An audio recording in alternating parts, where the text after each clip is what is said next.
되게 하여 주시옵소서. 서울서교회 말씀과 기도로 무장되어 세상의 빛과 소금 같은 그리스도인이 많이 세워지길 간절히 원합니다. 말씀과 기도로 무장되어 있는 성령의 거룩한 용사가 많이 세워져 교회의 영적인 지경이 넓어지고 성령 충만함과 성령의 능력이 차고 넘쳐 영적 전투에서 매일 승리하며 주님을 모르는 많은 영혼들에게 주님을 증거하는 그리스도인이 많이 세워지게 하여 주시옵소서. 서울서교회 믿음의 젊은 세대가 넘쳐나길 원합니다. 서울서교회가 믿음의 젊은 세대가 많아지고 부흥하여 일꾼이 넘쳐나게 하여 주시고 활기 있고 생명력 있는 교회가 되게 하여 주시옵소서. 사랑과 섬김이 가득한 부흥하는 교회가 되기를 원합니다. 성도가 서로 사랑하고 배려하며 섬김으로써 건강한 교회가 되게 하여 주시고 새로 들어온 성도님들이 관심과 사랑으로 안착하며 서울서교회의 복음의 문으로 들어와 다시 나가지 않는 따뜻한 교회가 되도록 변화시켜 주시옵시고 전도의 문이 활짝 열려 큰 부흥을 허락하여 주시옵소서. 말씀을 전하실 김기훈 목사님에게 성령 충만함과 능력을 더하여 주시옵시고 성령님이 임재하심으로 주님의 말씀 가운데 회개와 회복의 역사가 있게 하여 주시고 저희의 심령이 감동과 은혜로 가슴이 뜨거워지는 예배의 자리가 되게 하여 주시옵소서. 임마누엘 찬양대의 찬양을 주님 기쁨으로 받아 주시옵시고 찬양을 듣는 성도님들의 마음이 사랑과 은혜로 가득 차게 하여 주시옵소서. 사랑이 많으시고 생명의 주인이신 예수님 이름으로 기도드립니다. 아멘.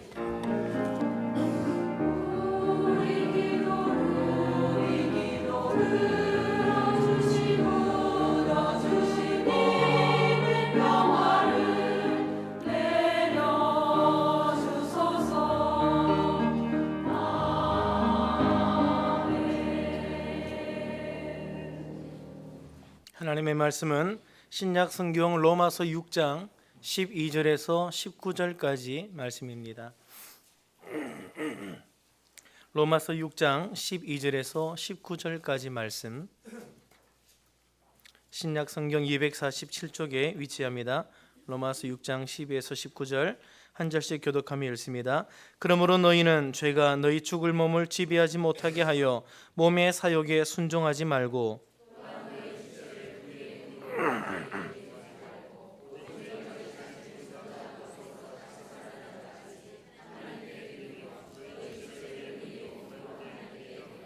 죄가 너희를 주장하지 못하리니 이는 너희가 법 아래에 있지 아니하고 은혜 아래에 있음이라.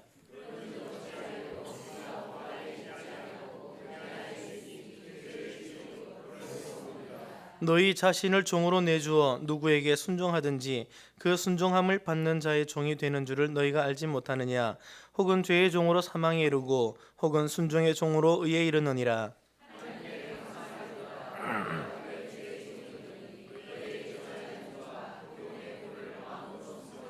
죄로부터 해방되어 의에게 종이 되었느니라. 너희 육신이 연약함으로 내가 사람의 예대로 말하노니 전에 너희가 너희 지체를 부정과 불법에 내주어 불법에 이른 것 같이 이제는 너희 지체를 의에게 종으로 내주어 거룩함에 이르라. 아멘.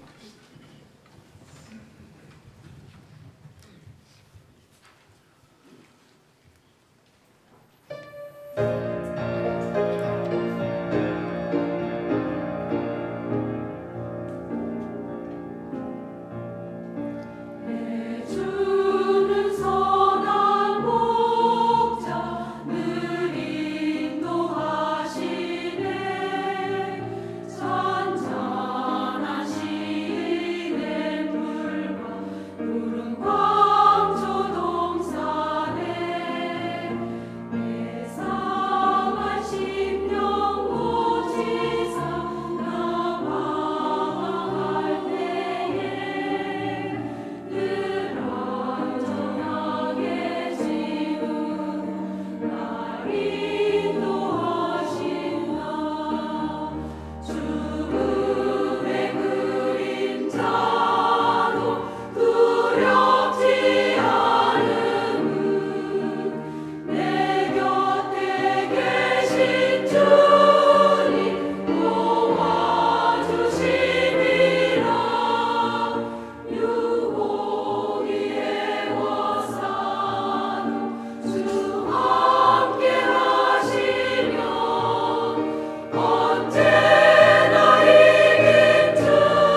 찬양 감사합니다.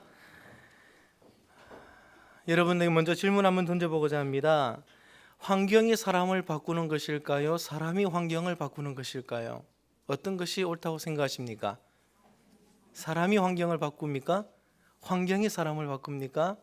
한번 가부를 여쭤볼까요? 환경이 사람을 바꾼다. 한번 손 들어 보시겠어요? 환경이 사람을 바꾼다. 예, 몇 분 안 되셨네요. 사람이 환경을 바꾼다. 예, 나머지는 뭐죠? 맹모 삼천지교라는 단어를 잘 아실 겁니다.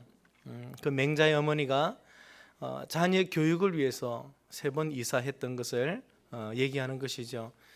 처음에 공동묘지 곁에 있다 보니까 이 맹자가 장례식 노래만을 합니다.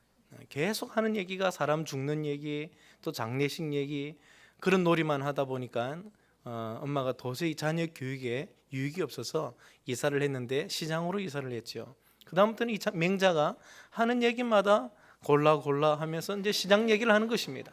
그러니까 이것도 자녀 교육에 도움이 되지 않습니다. 그래서 서당 곁으로 이사를 갔더니 아이가 그제서야 학문에 열중하더라. 그래서 맹모 삼천지교라는 단어가 나왔는데, 이 얘기는요 환경의 중요함을 얘기하는 것입니다. 그런데 여기서 우리가 한번 질문을 던져봐야 됩니다. 정말 환경이 절대적으로 중요하냐 하는 겁니다. 환경을 바꾸며 사람이 다 바뀌느냐? 그렇지 않습니다.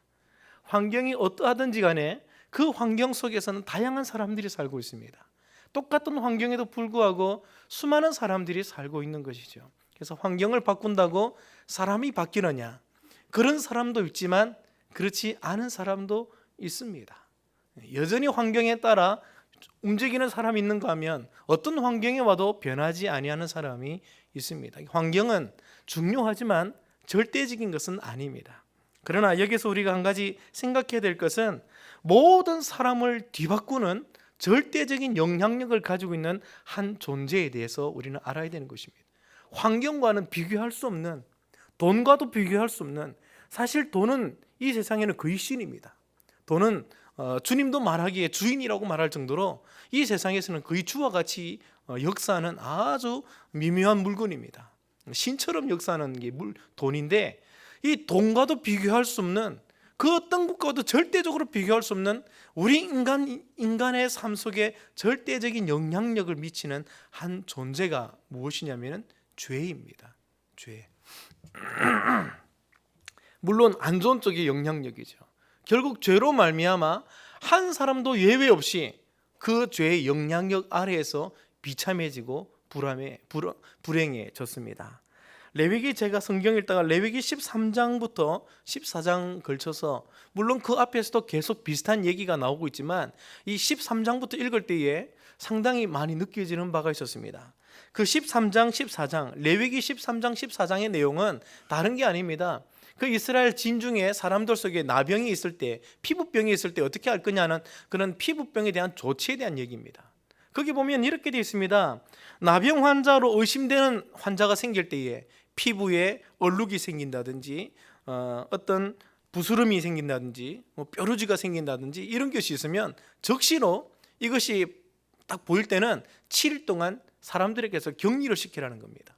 격리를 시키고 증상을 살펴보고 이것이 전염될 게 아니라면 다시 진중으로 들어오되 그냥 들어오지도 못하게 합니다. 어느 정도 조치를 취하고 들어오게 합니다. 그러나 이것이 전염될 악성 악성 피부병이라면은 이것에 대해서 철저하게 치료하고 나중에 더 이상 전염되지 않을 때는 모든 게 완치된 것을 제사장들에게 보여서 제사장이 이 사람이 정말 완치되었다라고 판단되면 또 그 상태에서 즉시로 들어오지 않습니다.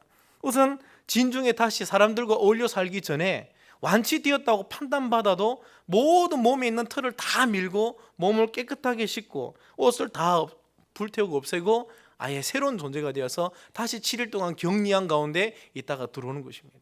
그렇게 해서 이 피부병이 이스라엘 사회 속에 퍼지지 않도록 그렇게 조치를 취합니다. 물론 성경에는 이것을 나병으로 얘기하지만 우리가 생각하는 나병하고는 조금 다른 것 같아요. 그래서 그냥 악성 피부염이라 그렇게 해석하는 학자들도 많습니다.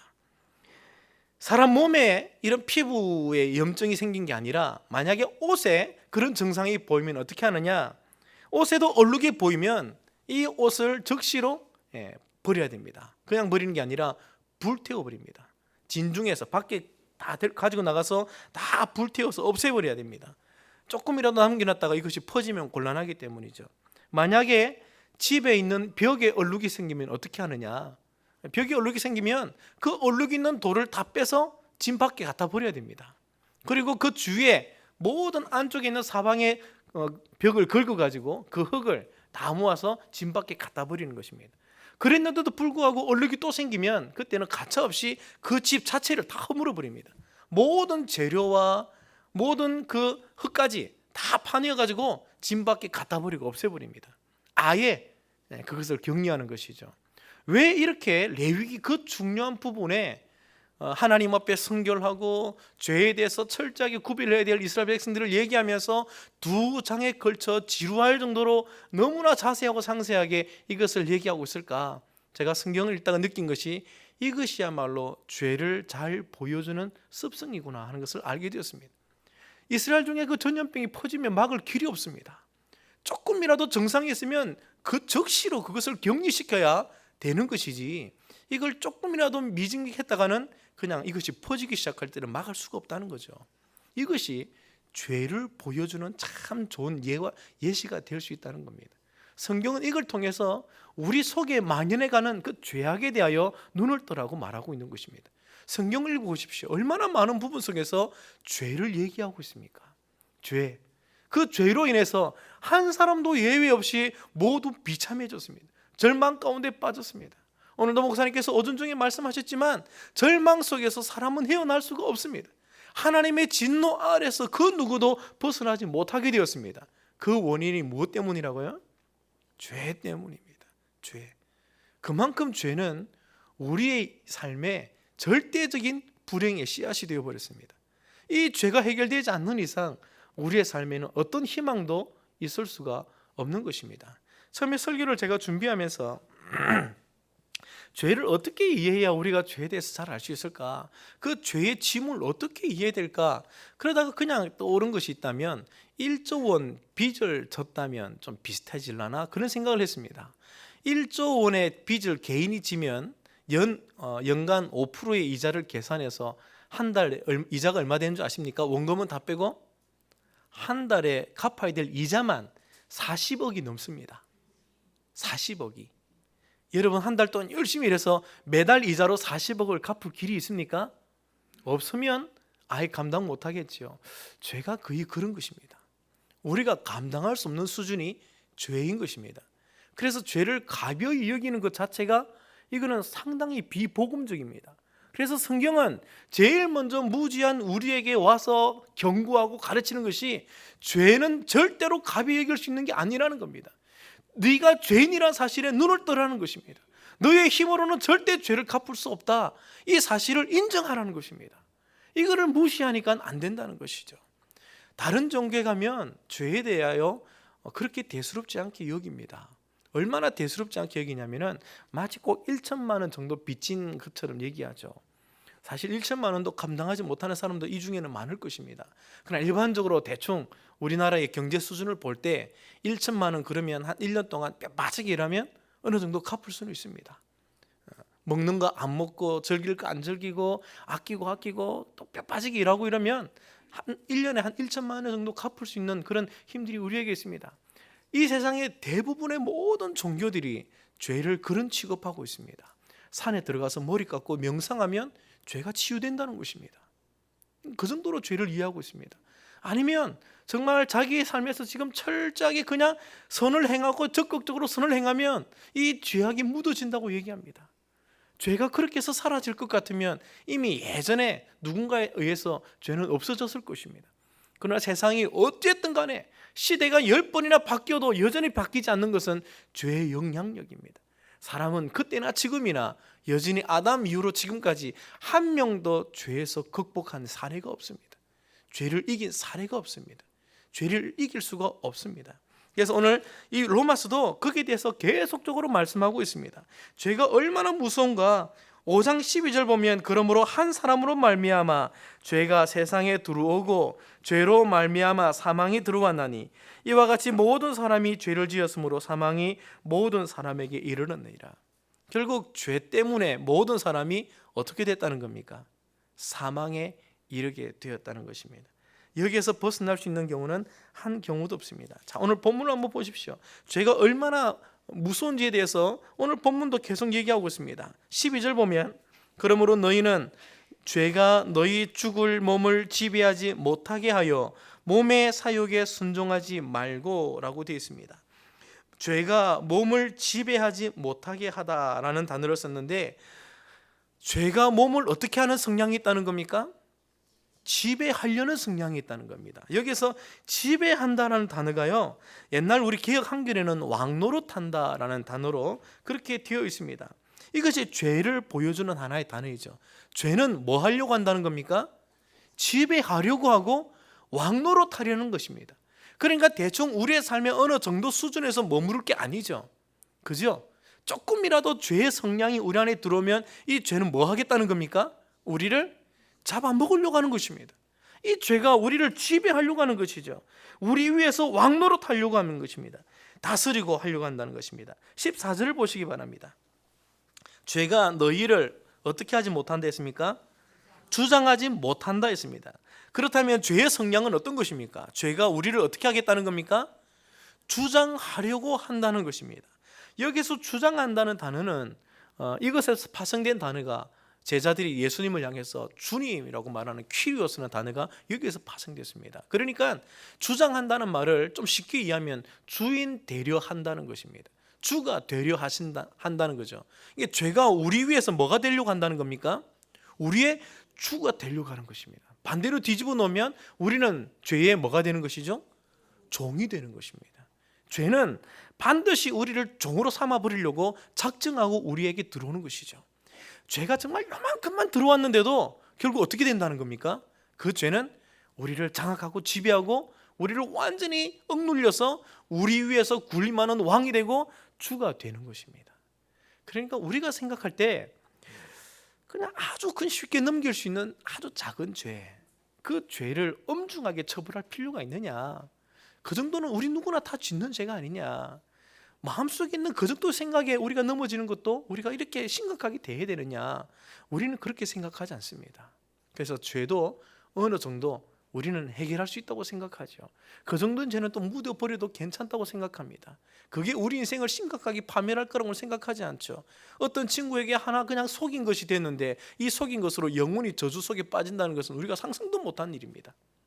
장발장을 보면 그 빵 한 훔친 것 때문에 평생을 감옥에서 그렇게 보내게 되는데 우리가 그걸 보면서 억울하다 그러죠. 진짜 억울하죠. 빵 한 훔친 게 정말 평생에서 썩어야 되느냐, 감옥에서. 그러나 죄는 결국 빵 한 훔친 것으로 우리 인생을 송두리째 잡아먹어버립니다. 아무것도 아닌 그 죄악 하나로 우리 인생이 완전히 죄인으로 전락해버리게 만드는 것입니다. 왜냐하면 죄의 성향이 그런 것입니다. 죄는 아주 작은 하나지만 그 죄가 가지고 있는 성향이 다스리려고 하고 지배하려고 하고 왕노릇하려고 하고 우리를 종으로 삼아 그 위에 주가 되려고 하기 때문입니다. 죄의 성향이 그런 것입니다. 그래서 이것을 죄를 좀 사람들에게 이해시키기 위해서 바울이 19절에서 이렇게 말합니다. 너희 육신이 연약함으로 내가 사람의 예대로 말하노니 라고 말하고 있죠. 이 말이 좀 어렵게 번역이 되었지만 쉽게 얘기하면 너희가 정말 이해력이 부족하고 육신에 속해서 정말 잘 알지 못하니까 내가 사람에 있는 이 일들을 통해서 이걸 지금 설명하고 있다는 겁니다. 사람의 삶에서 사람의 방식에서 이걸 설명하고 있다. 그 방식이 어떤 방식이냐? 노예 제도를 통해 설명하고 있다는 겁니다. 노예 제도라는 이 제도가 너희들에게 거부감이 있겠지만 또 노예 아닌 사람들이 있겠지만 내가 지금 노예 제도라는 이 거북스러운 예를 들어서 설명하는 이유는 이것 말고는 너희들이 정말 죄를 제대로 이해할 길이 없기 때문에 내가 사람의 예대로 노예 제도를 들어서 지금 죄를 설명하고 있다는 겁니다. 죄가 그렇게 해야 이해가 될 수 있기 때문이라는 거죠. 노예 제도에서 주와 종은 하늘과 땅 차이입니다. 그런데 바울은 계속해서 설명하죠. 죄는 너희들을 종으로 삼으려고 한다. 너희들은 죄의 종이다. 죄는 너희들의 주가 되려고 한다. 그 얘기를 하고 있습니다. 자, 죄의 영향력이 바로 이런 것입니다. 죄의 습성이 이런 것입니다. 우리가 생각할 때는 아무것도 아닌 죄 하나지만 이 죄가 결국 우리 인생을 영원한 파멸과 영원한 저주 속으로 전락시켜버리는 것이죠. 그 위에서 죄는 우리의 주가 되어서 우리 인생을 완전히 그냥 코를 깨가지고 빠져나오지 못하게 만들고 마귀가 원하는 대로, 죄가 원하는 대로 우리의 삶을 끌고 가게 되겠습니다. 13절을 보시기 바랍니다. 13절 보시면 또한 너희 지체를 불의의 무기로 죄에게 내주지 말고 라는 단어를 썼습니다. 죄에 빠지게 되면 불의의 무기로 죄에게 우리를 내주게 되는 일이 생기는 것입니다. 그래서 17절 보면 너희가 본래 죄의 종이더니 라고 말하고 있고 19절에 보면 전에 너희가 너희 지체를 부정과 불법에 내주어 불법에 이르게 되었다. 내어주다라는 단어가 썼습니다. 이 내어주다라는 단어와 나중에 보면 하나님께 드리라는 단어가 똑같은 단어입니다. 드린다, 내준다, 사실 똑같은 단어입니다. 똑같은 단어인데 결국 죄가 우리한테 어떻게 한다는 것입니까? 우리의 모든 것을 다 가져가 버린다는 것입니다. 가져가 버린다는 것이죠. 그래서 죄가 이만큼 무서운 것이라는 겁니다. 결국 세상에 죄가 들어오게 되었습니다. 아담이 죄를 세상에 들여다 놓았습니다. 그래서 아담 이후로 모든 사람은 죄의 영향력 아래에서 살아가는데 힘이 좋은 자, 힘이 약한 자, 똑똑한 자, 아무리 선에 대한 열망이 있는 자, 모든 사람도 다 결국 죄의 영향력 아래에서 사망에 이르게 되어버렸습니다. 죄는 그만큼 강력한 것입니다. 이렇게 죄에 대하여 성경은 계속해서 강력하다고 얘기하지만 유독 세상도 그것을 인정하지 않고 이제는 우리가 은혜 아래에 있어서 예수님을 알게 된 이후로 혹 죄에 대하여 가볍게 여기는 마음이 있을까? 바울은 다시 이것을 끄집어내고 있습니다. 예수님이 어떤 분입니까? 죄가 이렇게 영향력이 강하여서 모든 사람을 죄 안에 사로잡아버리고 그 위에 왕이 되고 주가 되고 죄가 원하는 대로 우리를 완전히 억압해서 우리를 죄가 원하는 불법으로 끌고 가고 있지만 아무도 거기에서 벗어날 길이 없지만 아무도 여기에 세워나올 방법이 없지만 예수 그리스도는 죄보다 더 강력하셨습니다.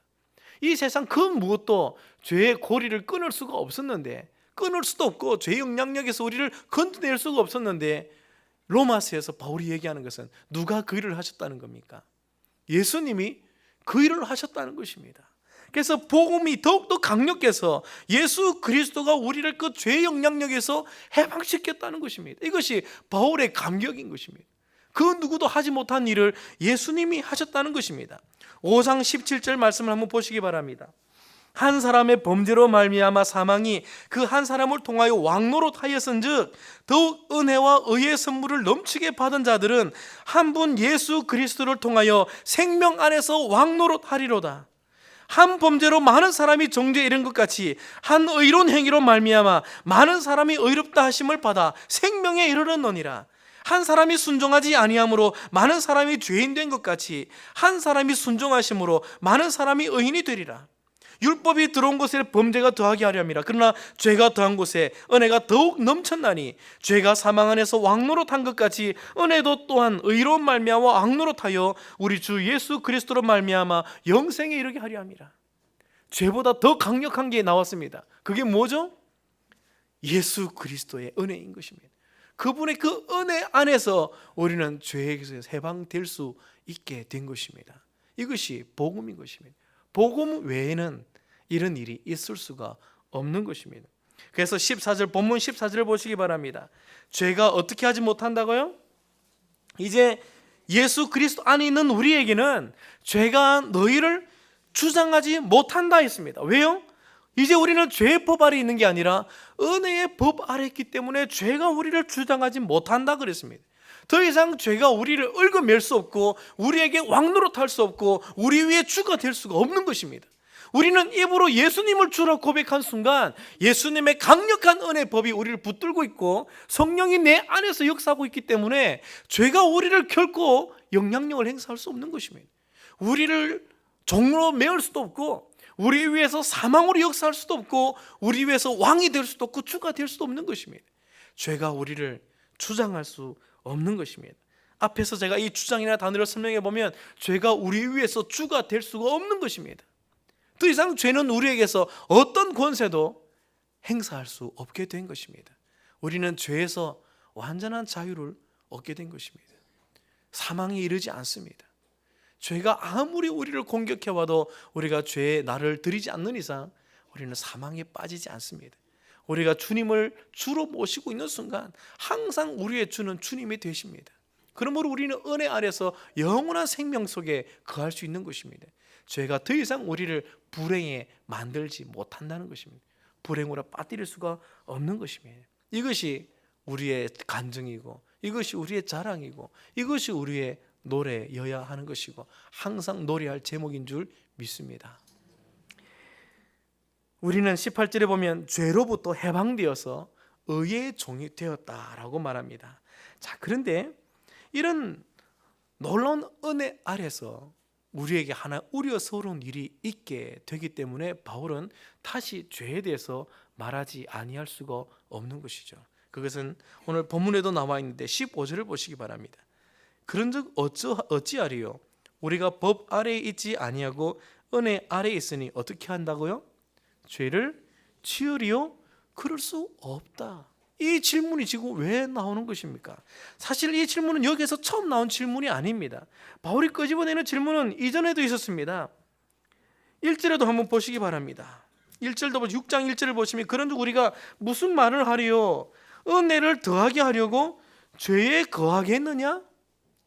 있을 수가 없는 얘기가 지금 사람 입에서 나오는 것을 바울이 우려하고 있습니다. 로마서 3장 8절에도 보면 선을 이루기 위하여 악을 행하자 하지 않겠느냐, 그런 사람들의 우려스러운 얘기를 바울이 언급하고 있습니다. 어떤 얘기입니까? 은혜가 더욱더 강력하니까 우리가 죄를 지어도 주님이 우리를 또 회개시키고 우리를 거룩하게 하사 우리를 더 큰 은혜 가운데 있게 하니까 그러면 은혜에 들어가기 위해서 죄 짓는 것도 괜찮겠네라는 사람들의 생각입니다. 혹시 그렇게 생각하시는 분 계세요? 그래서 죄 짓는 일에 조금 더 가벼워지고 마음에 짐이 없어서 죄에 쉽게 빠져드는 그런 사람이 있습니까?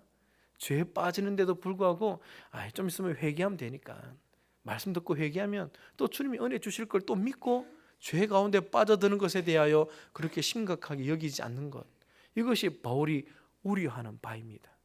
이것이 성경이 우리에게 경고하고 있는 바인 것입니다. 불이 크게 붙으면 뭐든지 다 불태웁니다. 그래서 집도 타버리고 산도 불타고 온 도시가 불바다가 될 수도 있죠. 가만히 내버려두면. 그렇게 되면 사람들이 불을 무서워합니다.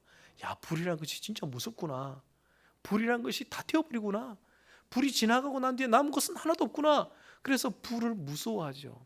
옛날에 제가 어렸을 때에 학교에서 꼭 미술 시간만 되면 포스터를 그릴 때에 불에 대한 포스터를 꼭 쓰게 했었습니다. 그래서 자나 깨나 불조심, 꺼진 물도 다시 보자, 이런 불조심에 대한 포스터를 참 많이 썼습니다. 근데 요즘은 그런 거 별로 안 하죠. 왜 안 할까요? 그만큼 불을 잘 통제하고 기술력이 이제 많이 생겨서 이 생활 속에서는 그렇게 불에 대하여 위험스럽지 않기 때문에 가스레인지도 고장날 일도 별로 없죠. 요즘은 워낙 이 불에 대하여 철저하게 방비 체계가 잘 되어 있어서 이제 그런 포스터를 하지 않습니다. 물론 그래도 사람들은 알죠. 어른들은 다 압니다. 불이 무섭다는 것을 압니다. 그런데 요즘 아이들도 그렇게 생각할까요? 요즘 아이들은요, 불을 그렇게 무서워하지 않습니다. 불 때문에 집이 불탈 수 있고 산이 불탈 수 있다는 것에 대해서 별로 그렇게 무서워하지 않습니다. 그래서 불을 마치 아무것도 아닌 것처럼 취급할 수 있습니다. 그래서 그걸 또 가르쳐야 되죠. 가스레인지에 불을 켜놓고 이 불이 무섭다고 생각하는 사람이 있습니까? 성냥불을 켜놓고 이 불이 무섭다고 생각하는 사람이 있습니까? 똑같은 불이지만 그 작은 불 하나에 무섭다고 생각하지 않습니다. 그 불을 우리가 통제할 수 있다고 생각하기 때문에. 그러나 불이 통제할 수준을 넘어서게 되면 그제서야 불이 무서워지기 시작합니다. 그러나 원래 처음부터 불은 불태우는 성향이 있고 확산되려는 성향이 있습니다. 태울 수 있다면, 일부러 꺼주지 않는다면 그 불은 점점점 커져서 모든 걸 불태워버릴 것입니다. 불이라는 것 자체가 원래 무서운 것입니다. 불을 통제할 수 있다고 해서 불이 온도가 낮아졌습니까? 불의 세력을 잃었습니까? 아닙니다. 잘 보십시오. 복음이 들어오기 전까지 죄가 이 세상에 왕노릇했습니다. 죄는 지금도 사실 복음이 역사하기 전까지는 왕노릇하고 있습니다. 그러나 죄보다도 더 강력한 영향력이 오늘 우리에게 은혜로 왔습니다. 그래서 우리는 복음 아래에서 죄를 무서워하지 않습니다. 죄야 네가 쏘는 게 어딨냐, 사망아 네가 쏘는 게 어딨냐 그러며 담대합니다. 아무리 죄가 우리를 넘어뜨려도 우리는 다시 일어날 수 있습니다. 그러나 그렇다고 해서 우리 속에서 죄의 영향력이 줄어들었습니까? 죄를 가벼이 여길 수 있을까요? 아닙니다. 죄는 지금도 여전히 그 성량을 가지고 있습니다. 아직도 우리 안에 남아있는 이 죄성과 죄는 여전히 지금도 죄의 성량력을 그대로 가지고 있습니다. 다시 말하면 이 자그마한 우리 안에 있는 죄의 성량이 결국 내버려두면 어떻게 될까요? 우리를 장악하고 지배하고 우리 위에 왕노릇 하려고 하고 우리를 종으로 삼아서 우리 위에 주가 되려고 하는 그 성향이 지금도 달라지지 않았다는 겁니다. 죄가 죽었습니까? 안 죽었습니다. 죄는 지금도 우리 안에서 여전히 우리를 계속 유혹하고 있습니다. 그러나 왜 우리는 죄에 지지 않습니까? 변하지 않고 포기하지 아니하는 하나님의 그 은혜의 역사가 아직도 우리 안에서 넘쳐나기 때문에 우리가 살게 되는 것이지 죄가 죽은 게 아니라는 겁니다. 그런데도 불구하고 죄를 너무 가벼이 여기는 사람들이 죄에 그래도 괜찮겠네라는 생각을 하게 되는 것 자체가 바울이 너무 우려스러운 것입니다. 죄는 그렇게 가벼이 여길 게 아니라는 겁니다. 그러면서 오늘 이 본문을 얘기하고 있는 것입니다. 죄가 죽었냐? 아니라는 겁니다. 그러면서 죄에 대하여 얘기하는 단어들이 지배한다, 장악하려고 한다, 주가 되려고 한다, 그런 얘기를 하고 있는 것입니다. 그래서 16절 보시기 바랍니다. 너희 자신을 종으로 내주어 누구에게 순종하든지 그 순종함을 받는 자의 종이 되는 줄을 너희가 알지 못하느냐? 혹은 죄의 종으로 사망에 이르고 혹은 순종의 종으로 의에 이르느니라. 우리가 종에게 나를 드리게 되는 순간 어떻게 될까요? 죄는 그 통제되던 수준을 벗어나서 우리 위에서 지배하고 장악하고 왕노릇하고 주가 되게 될 것입니다. 어느 순간에 우리는 벌써 죄의 종이 되어버릴 것입니다. 그러니까 다시 말하면 복음 안에 우리가 있음에도 불구하고 죄의 영향력이 줄었다는 말입니까? 안 줄었다는 말입니까? 여전히 영향력이 막강하다는 것입니다. 우리가 죄를 가벼이 여길 수 없는 것입니다. 그래서 어느 순간 우리가 은혜 아래에 있다고 죄에 너무 무관심해지고 죄에 무감각해지고 예수님을 서서히 멀리하게 된다고 나는 한번 구원받았으니 영원히 구원받았어 하고 그냥 있다면 그 사람은 실수하는 것입니다. 그 사람은 죄도 모르고 믿음이 점점점 잡아먹히고 사라지는데도 모르고 있다는 것입니다. 그렇게 되면 안 되는 것이죠. 그걸 얘기하고 있는 것입니다. 그래서 은혜 받은 자에게 바울은 지금 이 본문을 메시지로 전하고 있는데 이걸 단어로 통해서 두 단어로 한번 정리해보고자 합니다. 세 단어로 정리해보고자 합니다. 먼저는 죄를 철저하게 이길 것에 대해서 우리가 주목해야 될 첫 번째 단어는 12절에 있는 순종이라는 단어입니다. 12절 말씀 보시겠습니다. 그러므로 너희는 죄가 너희 죽을 몸을 지배하지 못하게 하여 몸의 사욕에 순종하지 말고 라고 얘기하고 있습니다. 그래서 나중에 보면 순종의 종으로 의에 이른다 그러면서 하나님께 순종할 것을 얘기하고 있습니다. 17절을 보시기 바랍니다. 하나님께 감사하리로다. 너희가 본래 죄의 종이더니 너희에게 전하여 준 바 교훈의 본을 마음으로 순종하여 죄로부터 해방되어 의에게 종이 되었느니라. 순종이란 단어를 계속해서 설명하고 있죠. 순종 그리고 불순종, 이 단어가 원어로 보면 참 재밌습니다. 순종이라는 단어가 휘파쿠오라는 단어입니다. 그리고 불순종이라는 단어는 파라쿠오입니다. 그러니까 아쿠오라는 단어가 항상 뒤에 똑같이 있죠. 그리고 앞에 있는 그 전치사만 다릅니다. 휘파하고 파라 이것만 다릅니다. 순종, 불순종. 그러니까 아쿠오라는 단어는 듣는다는 뜻입니다. 듣는다. 근데 순종이라는 단어는 휘파쿠오라고 해서 휘파라는 단어는 아래에서라는 의미입니다. 그러니까 순종이란 말을 풀면 어떻게 됩니까? 어디에서 듣는다고요? 그 아래에서 듣는 겁니다. 마치 무릎 아래 앉아서 예수님의 무릎 아래에서 마리아가 말씀을 경청하는 것처럼 무릎 아래에서 듣는, 그 바로 아래에서 듣는 것을 얘기합니다. 근데 불순종이라는 단어, 이 파라쿠라는 단어는요, 듣기는 듣는데 파라에서 듣습니다. 파라가 뭘 얘기하냐면 곁이란 뜻입니다. 아래가 아니라 곁에 있다. 그러니까 어떻게 듣는 겁니까? 곁에서 듣는 겁니다. 바로 아래에서 직접 듣는 게 아니라 곁에서 듣는 거죠. 그래서 잘못 이해하다, 듣지 않으려고 하다, 이런 단어가 있습니다. 곁에서 들어서 잘 모른다, 이해가 되지 않는다, 그런 단어까지 다 포함하고 있는 것입니다. 아래에서 직접 듣는 것과 곁에서 듣는 것과 어떤 차이가 있습니까? 아주 큰 차이가 있습니다. 여러분, 왜 뱀이 아담을 공격하지 않고 하와를 공격했는지 아세요? 아담은 하나님에게서 그 아래에서 들었습니다. 그래서 휘파쿠오, 그 아래에서 들었습니다. 그런데 하와는 어디서 들었습니까? 하나님이 그 말씀할 때 하와는 안 만들어졌습니다. 나중에 하나님이 하와를 만드셨는데 하와는 아담에서 곁에서 들은 것이죠. 그러니까 하와가 뱀이 공격할 때 어떻게 대답했는지 아십니까? 아담에게 하나님이 어떻게 말씀했습니까? 이 선악을 알게 한 나무를 먹으면 정령 죽으리라, 반드시 죽으리라 그랬습니다. 그랬는데 아담이 너무나 이 말이 무서운 말이 되어서 하와한테 조금 대충 좀 축소해서 말했는가 봅니다. 하와는 어떻게 들었냐면은 죽을까 하노라, 죽을까 하노라. 그 강력한 하나님의 말씀의 권위가 조금 축소되었죠. 그래서 이 말에 뱀이 듣고는 너희가 반드시 죽지 않는다라고 말합니다. 결코 죽지 않을 것이다 라고 정반박하면서 공격하니까 그런가 보다 하고 넘어가는 것이죠. 이게 어떤 단어냐면 이 모든 모습이 다 불순종이라는 것입니다. 불순종은 곁에서 듣는다는 것이죠. 제대로 듣지 않으려는 것, 이것이 불순종입니다. 다시 말하면 죄에 순응하고 죄에 넘어지는, 죄에 순종한다는 단어가 결국 풀면 그런 것입니다. 죄의 기울을 기울이고 죄 아래서 죄의 말을 듣는 것 자체가 죄에 순종한다는 것입니다. 하나님에게 순종한다는 건 어떻게 이해됩니까? 하나님의 무릎 아래 앉아서 하나님의 말씀에 관심을 가지고 그 말씀을 정확하게 이해하려고 노력하는 것 자체가 하나님께 순종하려는 단어다는 것입니다. 오늘 12절 말씀 보면 너희는 죄가 너희 죽을 몸을 지배하지 못하게 하여 몸의 사욕에 순종하지 말고 그랬습니다. 죄에게 순종하지 말라 그랬습니다. 이 말을 풀면 어떻게 된다고요? 죄가 하는 얘기에 귀담아 듣지 말라는 것입니다. 관심을 갖지 말라는 것이죠. 그런데 우리가 죄를 너무 가볍게 여겨서 예수님을 믿고 난 이후에도 세상에 관심을 가지고 죄 같은 그 모양에 관심을 가지고 죄 짓게 하는 일에 내 마음이 쏠리게 되는데 이걸 막지 않으면 결국 어떻게 되는 것이죠? 죄에 순종하는 꼴이 되는 것입니다. 죄에 순종하면 죄는 거기에 기회를 얻어서 우리를 장악하고 지배하고 왕노릇하고 우리의 주가 되어가는 것입니다. 그래서 예수 믿고 난 이후에도 분명히 예수님은 나를 해방시켰는데 우리가 자발적으로 죄 속으로 다시 끼어 들어가고 있는 것입니다. 지력당에서 건져내었으면 깨끗하게 우리의 옷을 입고 다시 깨끗한 삶을 살아야 되는데 주님의 옷을 입혀놨더니 다시 지력탕으로 달려들어가는 것이죠. 이게 우리의 삶이라는 겁니다.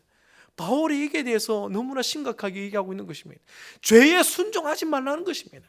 죄에 휘파쿠하지 말라는 것입니다. 죄 안에서 죄에 관심을 가지지 말라는 것입니다. 그래서 데살로니가전서 5장 22절에는 악은 어떤 모양이라도 버려라 라고 말하고 있습니다. 어떤 모양이라도 버려라. 우리가 관심을 가질 것은 이제 다른 것이 되어야 됩니다. 이 세상에 속한 것에 관심을 가질 게 아닙니다. 골로새서 3장 1절에서 말한 것처럼 우리는 이제 위의 것을 찾아야 됩니다. 이제 우리는 진흙탕에서 나왔기 때문에 진흙탕을 볼 게 아니라 뭘 봐야 되는 것이죠?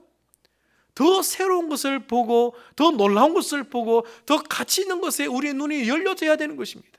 그런데 예수 믿고 구원받았다 선언하고 난 이후에는 말씀에 관심을 가지지 않고 여전히 세상 일에 관심을 가진다면 이 사람은 언젠가는 죄에 순종하는 자가 될 것입니다. 종종 우리가 이 세상에서 살기 때문에 세상 일을 거부할 수는 없을 겁니다.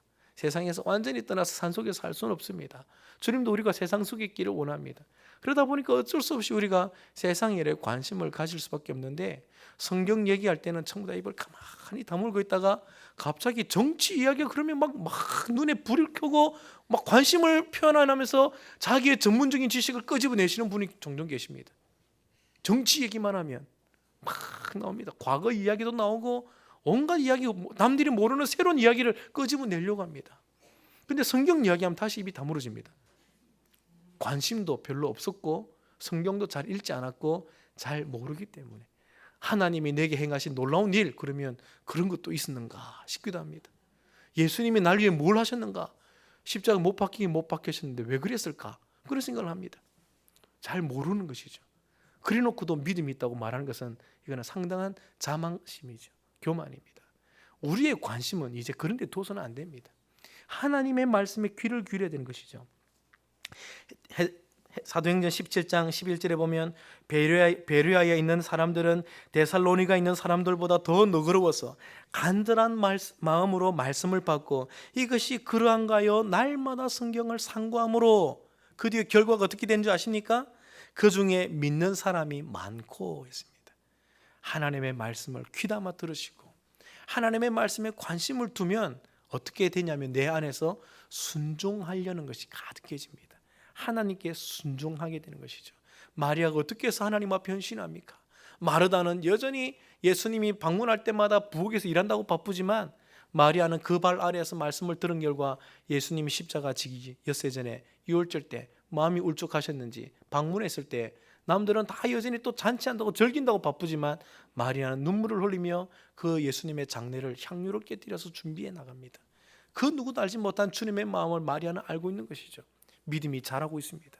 신앙이 깊어지고 있습니다.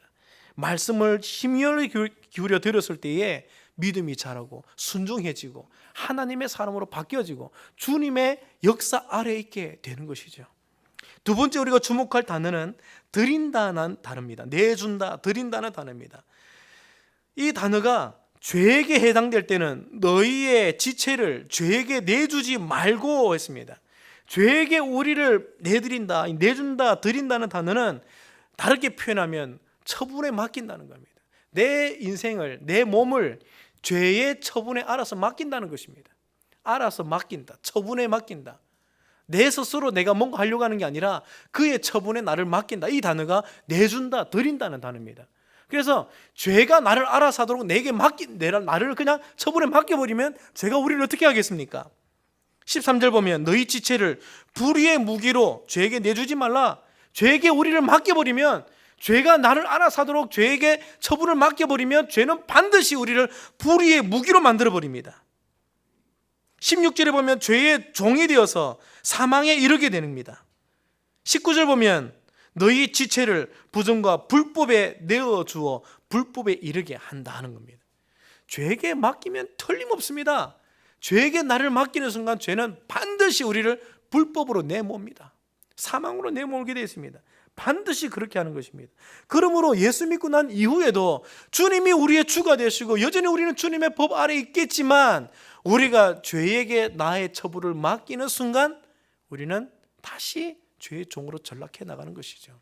그런 일이 있으면 안 된다는 것입니다. 그런데도 그렇게 하면 결국 우리의 믿음은 어디 가도 없는 것이죠. 죄에게 처분을 맡기지 마시고 이제 우리는 어디에 나를 드려야 됩니까? 여기 보면 하나님께 드리라 했습니다. 13절 보면 오직 너희 자신을 죽은 자 가운데서 다시 살아난 자같이 하나님께 드리며 하나님께 내어 드리며 너희 지체를 의의 무기로 하나님께 드려라 하는 것입니다. 어떤 소년이 아무도 식사도 못하고 배가 쫄쫄 고파 있을 때에 자신의 도시락을 주님께 드립니다. 주님께 드려서 이것을 의의 무기로 사용해 주시옵소서라고 드릴 때에 예수님은 그 작은 도시락 하나로 엄청나게 많은 수천 명의 사람들을 먹이며 더 많은 것을 남겼습니다. 하나님께 드리는 순간 이런 역사가 일어나는 것입니다. 그런데 예수님을 믿고 난 이후에 하나님께 자기의 처분을 맡기지 않으면 주님이 어찌 우리 주가 되시겠습니까? 맡기지도 않는데 주님이 우리의 주가 된다면 주님도 여전히 죄와 다를 바가 없습니다. 죄는 맡기지 않아도 주가 되려는 성향이 있습니다. 그러나 주님은 겸손하십니다. 우리가 주 앞에 맡길 때에 우리의 것을 받으셔서 아름답게 가꾸시지 귀신처럼 우리 인격과 상관없이 인격의 의지와 상관없이 그 인격을 억압하고 짓눌러서 더럽게 만드는 귀신과 주님은 여전히 다릅니다. 절대적으로 다릅니다. 우리가 하나님께 내어놓지도 않는데 주님이 나를 장악해서 강제로 꼭두가시처럼 하나님의 법으로 사로잡아 가느냐? 그렇게 하지 않습니다. 주님은 참으십니다. 우리가 주님을 구속으로 내몰면 주님은 내몰려도 참으십니다. 그리고는 속에서 말할 수 없는 탄식으로 우리를 위해서 울어주십니다. 우리의 마음이 달라질 때까지 우리 안에서 계속 선한 일을 행하시며 기다리십니다. 어느 순간에 우리가 나의 인생의 처분을 주님께 맡길 때에, 나를 주님께 내어드릴 때에 주님은 그제서야 우리를 받으셔서 우리를 의의 무기로 사용하십니다. 놀라운 영광을 드러내는 인생을 사용하시는 겁니다. 그래서 바울은 말합니다. 너희가 은혜를 받아서 죄에서 해방되느냐? 그러면 그 상태로 머물지 말고 죄에 관심을 가지지 말고 말씀에 관심 가지고 그 다음에 우리 인생을 어떻게 하라고요? 하나님께, 하나님의 처분에 맡겨라는 것입니다. 하나님께 맡겨라. 이것이 두 번째 단어인 것입니다. 우리의 삶의 생활적의 인생의 목표, 나의 누리려는 그런 모든 삶의 그런 모습들, 이 모든 것을 내 스스로 하려는 게 아니라 하나님의 처분에 맡겨드리는 것입니다. 그리고 말씀에 따라 그냥 따라가는 것이죠. 그분께 나를 맡겼기 때문에 그분이 알아서 하시도록 그분에게 철저하게 따르는 것입니다. 이것이 신앙생활이요, 이것이 은혜 아래서 우리가 마땅히 해야 될 삶의 방식입니다. 라이프 스타일인 것이죠. 마지막 한 단어는 종이라는 단어입니다. 바울이 이 단어를 쓰면서 사람들이 거부감을 느낄 것을 우리 위해서, 내가 너희들이 이해가 안 되기 때문에 이걸 이해시키기 위해서 내가 너의 제도를 들어서 설명한다 할 정도로 이것은 거북스러운 단어입니다. 그러나 바울은 이 단어를 통해서 분명히 말합니다. 너희가 예전에는 죄의 종이었지만 이제는 너희가 자유자가 되었지만, 해방되어서 자유자가 되었지만, 그러나 내가 너희들에게 말하는데 너희들은 다시 노예가 되어야 된다는 것입니다. 누구의 노예요? 의의 노예, 하나님의 노예가 되어야 된다는 겁니다. 왜요? 우리는 스스로 뭔가를 할 수 없는 약한 존재예요. 아직도 내 안에서는 나보다도 너무나 강력한 죄의 법이 지금도 내 안에서 솟아오르고 있기 때문에 내 힘으로는 이것을 이길 수가 없으니 더 강력한 주님께 내가 매이지 않으면, 주님의 종이 되지 않으면 다시 죄의 종이 된다는 것입니다. 그래서 예수님을 통해 죄에서 해방되었다면 이제 우리는 자원하는 마음으로 주님의 종이 되기를 절규하는 것입니다. 구약에도 보면 종 중에 빚 때문에 어쩔 수 없이 종이 된 자가 있습니다. 그러나 어느 정도 종의 기간을 끝내고 난 다음에 이제 그 빚이 다 삭감되고 이제 해방되어서 자유자가 될 때 이런 종류의 사람이 있습니다. 그 주인 아래에서 있는 게 너무나 행복해서 또 자기의 둔 아내 때문에라도 자기가 이후로도 종이 되기를 자원하는 마음이 있다면 그 종에게 찾아가고, 그래서 그 주인의 집 문지방에다가 귀에 못을 박아가지고 구멍을 뚫어서 영원히 그 주인의 종임을 인정하게 하라는 겁니다. 영원히 주인의 종이 되라는 겁니다. 이거는 빚 때문에 종이 된 게 아니라 뭐 때문에 되는 겁니까? 자원하는 마음으로 종이 되는 것을 말합니다. 오늘 우리에게 이런 것입니다. 우리 하나님이 너무 좋은 주인입니다. 그래서 주님은 마태복음 11장에 우리를 초청하십니다. 내게로 와서 나의 멍에를 함께 매자. 너희가 자유자가 아니라 죄의 굴레에 씌여 있지 말고 나와 함께 멍에를 매자. 내 멍에는 쉽고 가볍다. 나는 좋은 주인이다. 네가 나와 함께 멍에를 매면 너는 쉼을 얻을 것이다. 너는 쉼을 얻을 것이고 안식을 누릴 것이다. 그렇게 말하고 있습니다. 그렇습니다. 우리가 스스로 주가 되어서 주님도 내 발밑에, 모든 것을 내 발밑에 두고 여전히 내가 주가 되려고 하면 우리는 반드시 죄에 사로잡힙니다.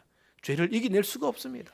그러나 우리가 죄를 알기 때문에 그 죄를 이기기 위해서 더 강력한 주인에게 나를 맡겨, 더 선한 주인에게 나를 맡겨 내 인생을 바칠 때 그분은 선한 영향력으로 죄를 막아주시고 우리를 아름다운 종으로서 잘 다듬어 멋진 인생을 살게 하실 줄 믿습니다. 정리해 보겠습니다. 첫 번째는 죄를 결코 가벼이 여기지 말라는 것입니다. 그래서 죄에 관심을 갖지 말고 어떤 모양이라도 죄에 대해서는, 악에 대해서는 버리고 하나님에게 관심을 가지는 것입니다. 그래서 하나님의 말씀에 심려를 기울여서 그분의 뜻을 묻고 그분께 나를 맡기는 것입니다. 그리고 순종의 종, 자원하는 마음으로 하나님의 종이 되어서 나의 권리를 스스로 박탈하는 것입니다. 내가 결정하지 않습니다. 결정권을 다 내려놓고 하나님의 처분에 나를 맡기는 것, 이것이야말로 죄를 이길 수 있는 믿음의 사람의 삶이 되는 것이요, 죄를 영원히 이길 수 있고 하나님의 뜻을 이루는 영광스러운 삶을 살 수 있게 되는 것입니다. 예수님으로 말미암아 우리가 구원을 얻었다면 이와 같은 삶을 사시기를 주의 이름으로 축복합니다. 같이 기도하겠습니다. 하나님 아버지, 죄의 종이었던 우리를 해방시키시고 주님의 종으로서 우리를 불러주시니 감사합니다. 기쁘고 즐거운 마음으로 주님의 종이 되어서 주님의 발 아래에서 그 음성을 들으며 나의 인생을 주께 맡겨서 주님이 나를 이끄시는 대로 따라가기를 기뻐하며 즐거워합니다. 오늘도 주님의 뜻을 붙들고 한 주간 주님의 종으로 살기를 원하오니 우리 위에 주관하시고 우리를 인도하여 주시옵소서. 예수님의 이름으로 기도합나이다. 아멘.